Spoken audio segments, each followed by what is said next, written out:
Hey guys, welcome back to another video. इस video में हम बीएड फर्स्ट सेमेस्टर के paper 2 important topic preamble of Indian constitution या संविधान की प्रस्तावना जो टॉपिक है, यहाँ से 16 मार्क्स का क्वेश्चन बनता है। इस टॉपिक को डिस्कस करेंगे और साथ में ये इस टॉपिक से आपके कॉम्पिटिटिव एग्जामिनेशन में भी क्वेश्चन देखने को मिलते हैं, चाहे आपका वो फिर टेट का एग्जामिनेशन हो या कोई और एग्जाम हो। ओके, तो डिटेल में डिस्कस करेंगे। शुरुआत करते हैं प्रीएम्बल की। अगर प्रीएम्बल की इंट्रोडक्शन की बात करें तो सबसे पहले प्रीएम्बल को इंट्रोड्यूस किया था अमेरिका के कॉन्स्टिट्यूशन में। सर्वप्रथम अमेरिकी संविधान में प्रस्तावना को सम्मिलित किया गया था। उसके बाद जैसे जैसे और देशों ने कॉन्स्टिट्यूशन अडेप्ट किया अपना, तो उसमें अन्य देशों ने भी प्रस्तावना को ऐड किया अपने संविधान में, जिनमें से भारत भी एक है। प्रस्तावना जो है ये संविधान का एक परिचय है, इंट्रोडक्शन है, एक भूमिका है। ये संविधान का एक सार होता है, यानी एक कंक्लूजन होता है। इसको पढ़ के आप ये पता लगा सकते हो कि जो हमारा संविधान है वो क्या कहता है, वो किस डायरेक्शन में है। जो संविधानिक विशेषज्ञ हैं N.A. पालकीवाला, इन्होंने प्रस्तावना को संविधान का परिचय पत्र कहा है। ये आप कोट कर सकते हो अपनी इंट्रोडक्शन में भी, या आप जब यहाँ डेफिनेशन वगैरह देते हो, ओके, इसको आप इंट्रोड्यूस कर सकते हो अपनी इंट्रोडक्शन के क्वेश्चन के। इसके बाद जो भारतीय संविधान की प्रस्तावना जो पंडित जवाहरलाल नेहरू द्वारा बनाई गई थी और इंट्रोड्यूस की गई थी संविधान सभा में, इसके उद्देश्य प्रस्ताव पर आधारित है। ये जो प्रीएम्बल है इसको 42वें संविधान संशोधन 1976 में एक बार संशोधित किया गया है। उस समय सरकार थी इंदिरा गांधी की। इसमें उस समय 3 वर्ड इंट्रोड्यूस किए गए थे, जिसमें से एक था समाजवादी, धर्मनिरपेक्ष और अखंडता। ये 3 शब्द इंट्रोड्यूस किए गए थे। ये शब्द जो है मूल संविधान में नहीं थे, इनको 1976 के 42वें संविधान संशोधन में ऐड किया गया था।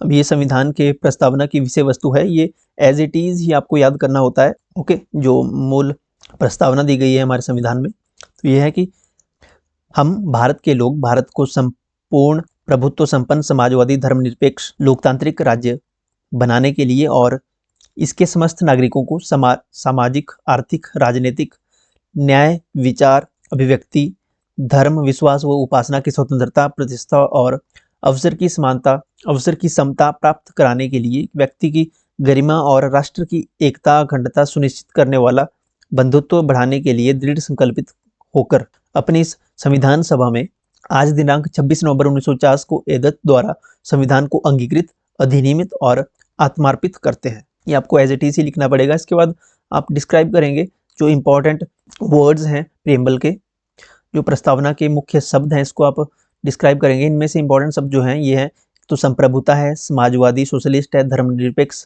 सेकुलर, लोकतांत्रिक डेमोक्रेसी डेमोक्रेटिक, गणराज्य रिपब्लिक, जस्टिस न्याय, स्वतंत्रता, समता और बंधुत्व। इनको आप डिस्क्राइब करेंगे। सबसे पहले है संप्रभुता। संप्रभुता का मतलब होता है कि अपने द्वारा शासन करना।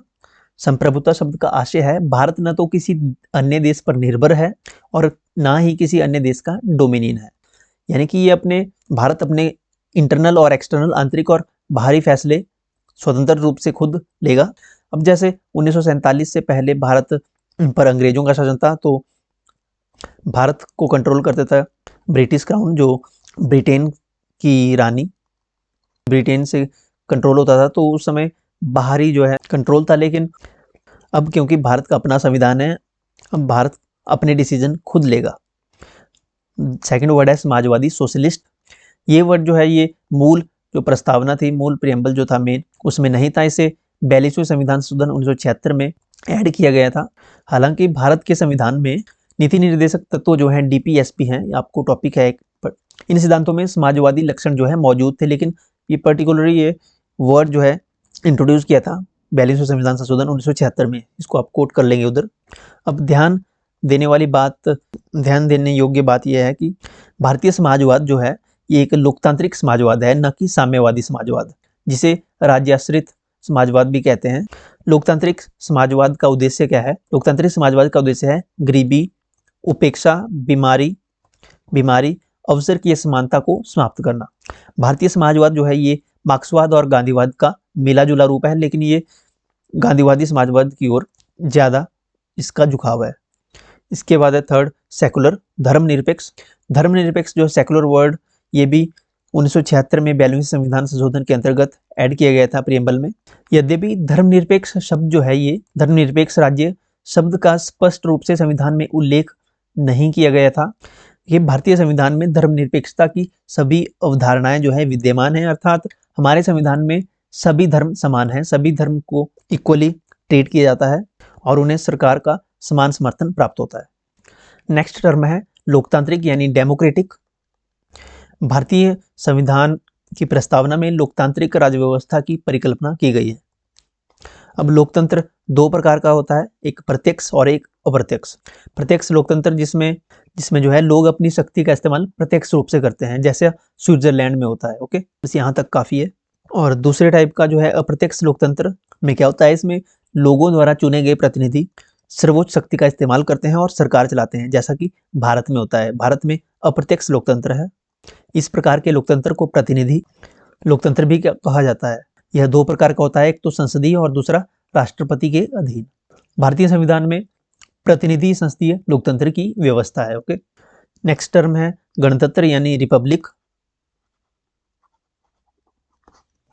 अब लोकतांत्रिक राज्य व्यवस्था को दो भागों में बांटा जा सकता है, जैसे एक राजशाही होती है मोनार्की और दूसरी होती है गणतंत्र। भारत में गणतंत्र है। राजशाही कहाँ पे है? राजशाही इंग्लैंड में है। Okay, England. राजशाही व्यवस्था में राज्य का प्रमुख जो है आमतौर पर राजा या रानी होती है। ओके, उत्तराधिकारिता के माध्यम से पद पर आसीन होता है, जैसा कि ब्रिटेन में है। वहीं गणतंत्र में राज्य का प्रमुख हमेशा प्रत्यक्ष या अप्रत्यक्ष रूप से निश्चित समय के लिए चुनकर आता है, जैसे राष्ट्रपति या भारत में राष्ट्रपति होता है, चुनकर जाता है अप्रत्यक्ष रूप से। ओके, ये प्रणाली होती है गणतंत्र प्रणाली। Okay, Republic. इसलिए भारत के संविधान में की प्रस्तावना में जो है गणतंत्र का अर्थ यह है कि भारत का प्रमुख अर्थात राष्ट्रपति चुनाव के जरिए सत्ता में आता है। इनका चुनाव 5 वर्ष के लिए अप्रत्यक्ष रूप से किया जाता है। भारत में अप्रत्यक्ष रूप से राष्ट्रपति का चुनाव किया जाता है। नेक्स्ट टर्म है जस्टिस। जस्टिस में प्रस्तावना में 3 टाइप की जो है 3 रूपों में शामिल है जस्टिस न्याय। एक तो सामाजिक न्याय, आर्थिक न्याय और राजनीतिक न्याय। अब जानेंगे इनको कैसे। सबसे पहले सामाजिक न्याय का क्या अर्थ है? सामाजिक न्याय का अर्थ है कि जैसे हर व्यक्ति के साथ जाति, रंग, धर्म, लिंग के आधार पर बिना भेदभाव के समान व्यवहार होगा। इसका मतलब है कि समाज में किसी वर्ग विशेष के लिए विशेषाधिकारों की अनुपस्थिति और अनुसूचित जाति, जनजाति, अन्य पिछड़ा वर्ग तथा महिलाओं की स्थिति में सुधार करना। इसके बाद आता है आर्थिक न्याय, इकोनॉमिक जस्टिस। आर्थिक न्याय का अर्थ है आर्थिक कारणों के आधार पर किसी भी व्यक्ति से भेदभाव नहीं किया जाएगा। यानी कि अगर कोई गरीब है, अमीर है, इसके आधार पर कोई भी किसी के साथ व्यवहार जो है भेदभाव नहीं किया जाएगा। इसमें संपदा यानी उसकी प्रॉपर्टी के आधार पर आय, उसकी संपत्ति की असमानता को दूर करना शामिल है जो है आर्थिक न्याय में। सामाजिक न्याय और आर्थिक न्याय का मिला-जुला रूप अनुपाती न्याय को परिलक्षित करता है। इसके बाद बचता है राजनीतिक न्याय, पॉलिटिकल जस्टिस। पॉलिटिकल जस्टिस में कहता है हर व्यक्ति को समान राजनीतिक अधिकार प्राप्त होंगे। जैसे आपको वोट डालने का अधिकार सभी को होगा, राजनीतिक दफ्तरों में प्रवेश की बात हो अथवा अपनी बात सरकार तक पहुंचाने का अधिकार हो, सभी को अधिकार मिलेगा, किसी के साथ व्यवहार भेदभाव नहीं होगा। अभी जो टर्म्स हैं सामाजिक, आर्थिक और राजनीतिक न्याय, सोशल, इकोनॉमिक और पॉलिटिकल जस्टिस, इन जो है टर्म्स को, इन तत्वों को 1917 की जो रशियन रिवॉल्यूशन, रशियन क्रांति से लिए गए हैं ये टर्म्स, इसको जरूर नोट करें। अगला आता है स्वतंत्रता, लिबर्टी। स्वतंत्रता का अर्थ है लोगों की गतिविधियों पर किसी भी प्रकार की रोक टोक की अनुपस्थिति तथा साथ ही व्यक्ति के विकास के लिए अवसर प्रदान करना। प्रस्तावना हर व्यक्ति के लिए मौलिक अधिकारों के जरिए अभिव्यक्ति, विश्वास, धर्म, उपासना की स्वतंत्रता सुरक्षित करती है। इनके हनन के मामले में कानून का दरवाजा खटखटाया जा सकता है। Okay, under article 32 and 226। इसके बाद हमारी प्रस्तावना में ये जो वर्ड हैं स्वतंत्रता, समता और बंधुत्व, इनके आदर्शों को फ्रांस की क्रांति से यानी फ्रेंच रिवॉल्यूशन से लिया गया है। फ्रेंच रिवॉल्यूशन कब हुआ था? 1789 से 1799 तक। ओके, इनको ऐड करना जरूर देखें, ये काफ़ी इम्पैक्ट डालते हैं, इंपॉर्टेंट है ये कहाँ से इनको लिया गया है। इसके बाद लास्ट में बचता है समता, इक्वेलिटी। समता का अर्थ है समाज के किसी भी वर्ग के लिए विशेषाधिकारों की अनुपस्थिति थी और बिना किसी भेदभाव के हर व्यक्ति को समान अवसर प्रदान करने की उपबंध। भारतीय संविधान की प्रस्तावना हर नागरिक को स्थिति और अवसर की समता प्रदान करती है। इस उपबंध में समता के 3 आयाम हैं, नागरिक, राजनीतिक और आर्थिक। आगे आप मेंशन कर सकते हो फंडामेंटल राइट्स की, जैसे equality before law, article 14, article 15, article 16, article 17 untouchability, उपाधियों का अंत, आर्टिकल 18, इनको आप यहाँ पे मेंशन कर सकते हो। एंड लास्ट में है इसके बंधुत्व यानी फ्रेटर्निटी। बंधुत्व का अर्थ है भाईचारे की भावना। भारतीय संविधान में जो है एकल नागरिकता का प्रावधान है। इस तंत्र के माध्यम से भाईचारे की भावना को प्रोत्साहन मिलता है या प्रोत्साहित करता है। ये एकल नागरिकता का मतलब है कि पूरे भारत की में एक ही सिटीजनशिप होगी।